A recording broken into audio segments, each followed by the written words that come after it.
Olá pessoal, no vídeo de hoje eu vou falar sobre operadores condicionais, ou seja, os bons e velhos e bem conhecidos e-comercial e pipe. O e-comercial duas vezes, ele é o equivalente ao e o pipe ele é o equivalente ao ou. Em inglês, talvez em algum momento eu fale em inglês, esse seria o and e esse seria o or. Tá. Antes de falar sobre os nossos companheiros operadores condicionais, é muito importante que a gente converse um pouquinho sobre a variável $interrogação. Ela, na verdade, é o astro do vídeo de hoje. Então a gente precisa conversar um pouquinho sobre ela. O que é a variável $interrogação? Ela é uma variável criada automaticamente e gerenciada automaticamente pelo bash, e ela carrega o código de retorno do último comando executado. Vou colocar aqui, código de retorno. E o que seria isso? É um código que diz se o último comando executado obteve sucesso ou falha. Vamos lá.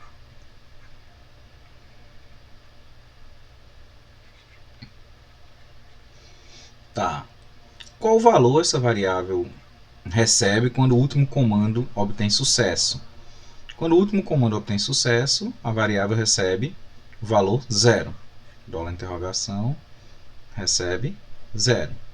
E se o último comando executado falhou, então a variável $interrogação recebe qualquer valor diferente de 0. Tá? E na verdade, para ser bem correto, é um valor entre 1 e 255. Legal. Então, como a gente verifica isso? Deixa eu abrir um shell aqui para a gente dar uma olhada nisso. Por exemplo, se eu executar o comando echo oi, ele claramente obtém sucesso, imprimiu oi na tela, e se ele obteve sucesso, nós conseguimos ver que a variável $interrogação assume o valor 0. Da mesma forma, se eu quiser exibir na tela o arquivo x, teve um erro porque não existe o arquivo x, então o valor da variável $interrogação é 1. Legal. Uma coisa que a gente tem que prestar bastante atenção: o valor da variável $interrogação nada tem a ver com as coisas que são impressas na tela. Por exemplo, se eu tentar novamente abrir o arquivo x e exibir as coisas na tela, ele vai exibir um erro. Tá, mas não interessa. O que interessa para a gente nesse momento é o conteúdo da variável $interrogação, que é 1. Por exemplo, se eu criar um arquivo vazio x, ls para mostrar que o arquivo vazio existe, x, e se eu fizer cat x, não exibiu nada na tela, porque o arquivo é vazio, mas ele teve sucesso porque o arquivo existia. Então, algo que a gente tem que colocar na mente, que a gente tem que ter bem claro na cabeça, é que o valor da variável $interrogação tem a ver com o sucesso na execução do comando, e não com as coisas que o comando imprime ou não imprime na tela. Inclusive porque a gente poderia, não existe o arquivo y, a gente poderia cat y e jogar toda a saída para /dev /null, e dessa forma nada iria ser impresso na tela no caso de sucesso ou no caso de falha. Então a gente teria apenas a variável $interrogação para verificar se obteve sucesso ou se falhou. Então esse é o poder da variável $interrogação. Aí vamos conversar só um pouquinho mais sobre ela. Coisas que a gente pode fazer utilizando o comportamento da variável $interrogação. Por exemplo, nós podemos verificar se um arquivo existe. Usamos aqui o cat, mas podemos usar também o ls, ó. lsx. O arquivo existe, imprimiu o nome do arquivo na tela e $interrogação está setado para sucesso. lsy. Deu um erro, ok. Então o valor de $interrogação está setado para erro. Um valor diferente de 0. Só para deixar mais claro, $interrogação é o resultado do último comando executado. Então, se eu executar de novo echo $interrogação, eu vou ter sucesso porque o último comando foi echo. Legal, então eu posso usar o comando ls para verificar se um arquivo existe ou não. Outra coisa que a gente pode fazer é usar o comando touch, ou touch, para verificar se eu consigo ou não criar um arquivo. Por exemplo, vou tentar criar um arquivo aqui, ó, touch, no diretório /bin. Muito provavelmente eu não vou conseguir, porque o /bin é domínio do root. Permission denied. Então vamos ver o que acontece com o $interrogação. Valor de insucesso. Se eu tentar criar aqui nessa mesma pasta, vamos ver o que acontece com o $interrogação. Valor de sucesso. Então eu posso verificar se um arquivo existe ou não, posso verificar se eu consigo criar ou não um arquivo. E deixa eu fazer uma pequena edição aqui nesse arquivo y.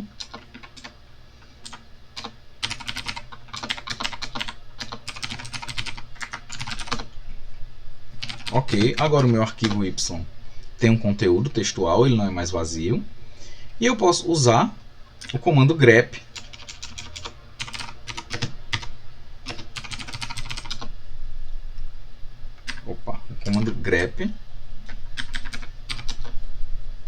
tá, é o contrário. Então eu estou procurando Flamengo no arquivo y. Ó, e ele encontrou. Se ele encontrou, então nossa variável $interrogação tem o sucesso. Se ele não encontrou, por exemplo, minha variável tem um valor de falha. Então eu também posso usar essa minha variável para verificar se existe um texto ou não dentro de um arquivo. Só para validar, ó, tem Flamengo, mas não tem Vasco. Legal. Uma vez que a gente falou sobre isso, aí agora a gente pode voltar para o nosso i, que são dois is comerciais, e para o nosso ou. Em um resumo bem rápido, se eu usar, por exemplo, um comando, deixa eu mudar a cor aqui da canetinha.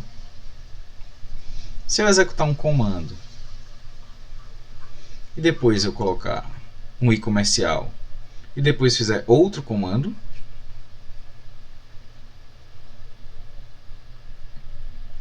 esse segundo comando só vai ser executado se o primeiro comando obtiver sucesso. Então ele vai verificar automaticamente se a minha variável $interrogação é 0. Esse é um resumo rápido e bem direto. Se eu fizer em contrapartida comando ou outro comando, esse outro comando só será executado se o meu comando obtiver falha. E essa falha é se esse comando setar o valor da variável $interrogação para um valor diferente de 0. Legal, vamos fazer alguns testes com isso. Rapidinho. Por exemplo, nós temos um arquivo x. Então vamos lá. lsx, vamos jogar toda a saída para /dev /null. E vou mostrar que a nossa variável $interrogação é 0. Então, sucesso. Aí, ó, se eu executar i comercial e o segundo comando, eu posso dar echo OK. E funcionou porque o primeiro comando obteve sucesso. Se eu mudar de x para z, que é um arquivo que a gente não tem no diretório, ele não vai executar a segunda parte, ou o segundo comando. ou o que vem depois do i comercial. Em contrapartida, o nosso comando OU, se nós utilizarmos o conector OU, então esse segundo comando vai ser executado, porque ele só é executado, o segundo comando, se o primeiro falhar. E agora vamos testar qual o valor do primeiro comando em relação à variável z. É falha. Então, legal. Esse é o comando, esse é o resumo rápido, né? Em um resumo rápido, e não tão correto, mas é um resumo rápido, o que vem depois do i comercial só é executado se o comando anterior teve sucesso. O que vem depois do OU só é executado se o comando anterior falhou. Por exemplo, a gente pode fazer algo mais complexo. ls procurar o arquivo z, se ele encontrar, imprime OK, se não encontrar, imprime falha. Não existe o arquivo z, mas se eu mudar, existe o arquivo y. Beleza. Só que por que isso funciona? E deixa eu dar uma dica bem rápida. Isso funciona bem, mas o OU deve ser sempre o último e ser sempre um só. Então você pode colocar comando 1, e comando 2, e comando 3, e comando 4, e comando 5 ou comando 6. Tá, isso funciona. Se você colocar comando 1 e comando 2, ou comando 3 e comando 4, ou comando 5, isso aí vai ser um caos, vai ser muito difícil de entender. Vamos lá. Antes de discutir exatamente o porquê disso funcionar, deixa eu dar mais um exemplo. Como no último vídeo nós trabalhamos com a aritmética do Shell, eu vou mostrar que a gente pode usar também os nossos operadores condicionais para fazer testes aritméticos. Por exemplo, 1 maior que 2, eu espero que isso seja uma falha.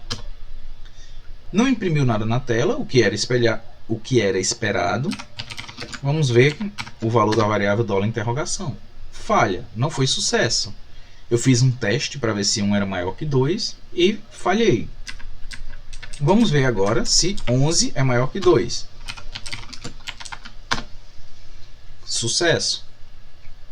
Como agora a gente combina tudo isso que a gente fez? Vamos lá. 11 maior que 2. Se eu obtiver sucesso, sim. Se falhou,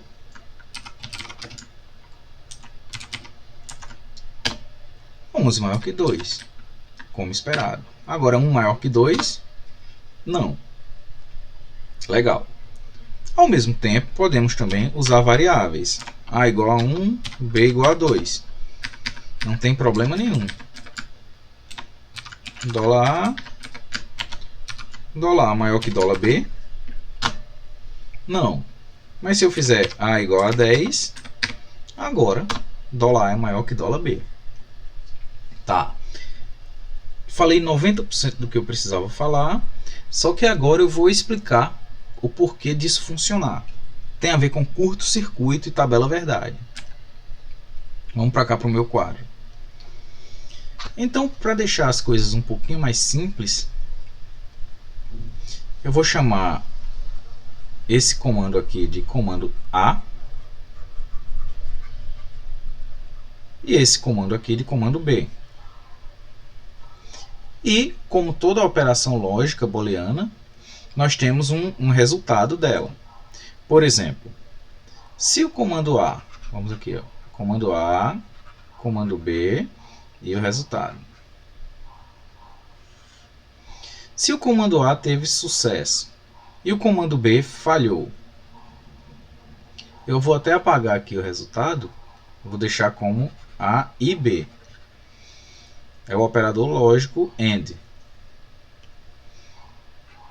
A, AND, B. Esse é meu i comercial.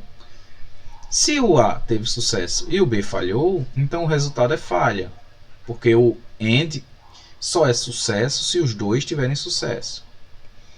Se o A teve sucesso e o B teve sucesso, então a gente retorna sucesso. Se o A falhou e o B teve sucesso, retornamos falha. Se o A falhou e o B falhou, nós retornamos falha. Tá.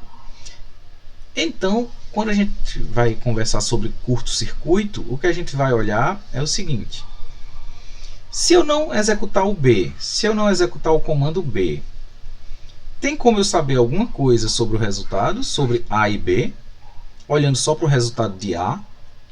Vamos ver. Se A obteve sucesso, que são esses dois casos aqui, eu não consigo descobrir nada sem executar B, porque o resultado ainda pode ser sucesso ou falha. Então eu não consegui obter nenhuma certeza só executando A. Em contrapartida, se A falhou, eu já tenho certeza absoluta que o resultado final vai ser falha. Então, nesse caso, se eu já tenho certeza absoluta que o resultado final vai ser falha, por que eu preciso executar B? Não me interessa o resultado de B. Então, eu não preciso executar B. Eu já sei qual é o resultado final. Então, é por isso que quando eu faço comando A e comando B, quando o comando A tem sucesso, eu preciso executar o comando B para saber o resultado final. Então, é por isso que o comando B é executado. Quando o comando A falha, eu não preciso mais executar o comando B, porque eu sei que o resultado final já vai ser falha. Então, é por isso que a gente consegue usar essa estrutura com o i comercial como uma estrutura condicional, mandando ele executar ou não o segundo comando, caso o primeiro comando tenha sucesso ou falhe. Tá. O mesmo se repete, eu vou fazer também a tabelinha verdade aqui, para o segundo caso. O nome disso é curto-circuito, tá? É não precisar executar o segundo comando dependendo do resultado do primeiro. Chamamos de curto-circuito. Deixa eu colocar aqui.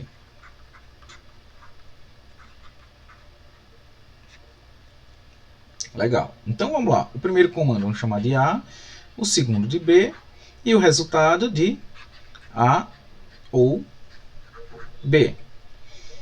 Se o comando A tiver sucesso e o comando B falhar, A ou B tem sucesso, porque o ou é eu tenho sucesso se um dos dois tiver sucesso. Se o primeiro tiver sucesso e o segundo tiver sucesso, eu também tenho sucesso. Se o primeiro falhar e o segundo tiver sucesso, o que significa que eu tenho sucesso. E eu só vou ter uma falha quando os dois falharem. Então, novamente, olhando só para o resultado do primeiro comando, eu consigo ter alguma ideia do que vai acontecer com o segundo, com o resultado final, desculpa, sem olhar o resultado do segundo. Vamos pensar. Se o primeiro teve sucesso, que são esses dois casos, então, com certeza, eu já sei que o resultado final é sucesso. Aí eu pergunto, se eu já sei que o resultado final é sucesso, para que eu vou executar o comando B? Eu não preciso. Em contrapartida, se o primeiro comando falhou, que são esses dois casos, então eu preciso saber o resultado do comando B, porque o resultado final muda dependendo do resultado obtido após a execução do comando B. Então, qual o resultado disso? O resultado é, se eu obtive sucesso, então eu não preciso mais executar o segundo comando, que é esse o caso aqui. Se o primeiro comando falhou, eu não preciso mais executar o outro comando, porque eu já sei que o resultado final vai ser sucesso. Então, de novo, um pequeno resumo. Se o primeiro comando obtiver sucesso e for um i comercial, eu preciso executar o segundo comando. Se o primeiro comando falhar e for um ou, eu preciso executar o segundo comando. E isso vem do conceito de curto-circuito. Então, por fim, o que eu queria colocar para vocês é que se essa tabela verdade for muito grande ou for muito longa, for muito complexa, então vai ser muito difícil a gente entender o curto-circuito que está acontecendo. Então, para deixar as coisas mais simples e diretas, sempre tente fazer o seguinte. Ó, se você tiver A, I, B, I, C, I, D ou E, isso vai funcionar legal. Por quê? Se o primeiro obtiver sucesso, ele executa o segundo. Se o segundo obtiver sucesso, ele executa o terceiro. Se o terceiro obtiver sucesso, ele executa o quarto. E se algum deles falhar, ele vai executar o que vem aqui no OU. Isso é uma formulazinha. Então, a fórmula que eu tenho para passar para vocês, que é o que nos dá uma pequena certeza de que vai funcionar como a gente espera, é: sempre use meio encadeado, um conjunto de ANDs, e no final bote um e somente um OU. Pronto. Então, essa é a fórmula. Por exemplo, se eu colocar A AND B, vai funcionar, eu nem precisei do OU. A AND B ou C também vai funcionar, vai ser quase que aquele nosso if then else. Legal, mas se eu for colocar A AND B ou C AND D, aí já começa a ficar difícil, a gente já começa a não saber bem o que é que vai acontecer. Então, por isso, vamos ter cuidado. A gente já sabe como funciona, por que funciona, e sabemos mais ou menos os nossos limites. É lógico que você pode fazer a tabelinha verdade, estudar o curto-circuito de um encadeamento desses operadores e pode funcionar tudo bem. Mas, de novo, vai ser ruim de ler, além de ser ruim de ler, pode ser ruim de manter também. Depois de anos você pode olhar esse código e não saber mais o que ele significa. Então, o meu conselho é: use com moderação. É bem legal, mas deve ser usado com moderação. Muito obrigado, pessoal.